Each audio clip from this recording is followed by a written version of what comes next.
Alright, so just wanted to do this quick video for this Thetford Sani-Con Turbo 400S. I think they call it an evacuation system.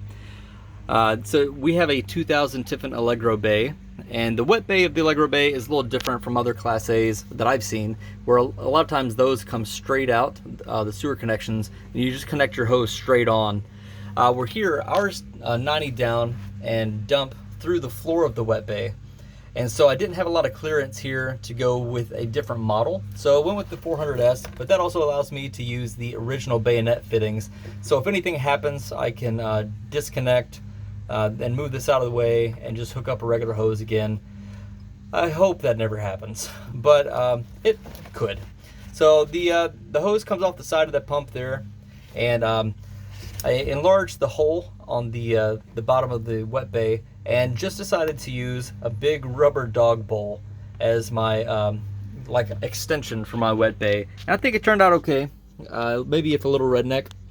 I notched this section here so the wires could come out, the positive and negative. And then I had to notch this lip of the dog bowl here because right above this is where the hose connects, and it just wasn't going to work like that. So I'll probably go through and maybe use some silicone here, make sure no water's getting in.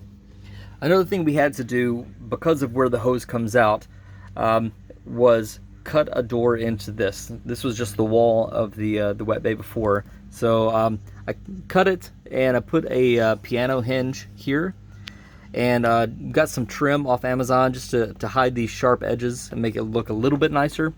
One downside of doing it like that is you lose some rigidity on the bottom of this. And so to both keep the door closed and then to add a little bit of rigidity back, added just a latch here. And you can see that drop just a little bit. And then on the inside, for the moment, I've just got a piece of Armaflex sitting here because I do still have a little bit of a gap right here. I'm going to try and figure out how to get that tighter. But that works for the moment. We're going to be hitting the road soon. I'll think about it later. But when everything's set up, when this is closed and the hose is coming through, it looks really nice and looks not factory, but it doesn't look bad. And so a couple things we did. I did add a I don't know if it's a hydraulic hose cover. I got it on Amazon. It took a little while to get it on the actual Thetford hose, but I think it's going to be good to help protect it. We definitely don't need any hoses busting while this thing is pumping.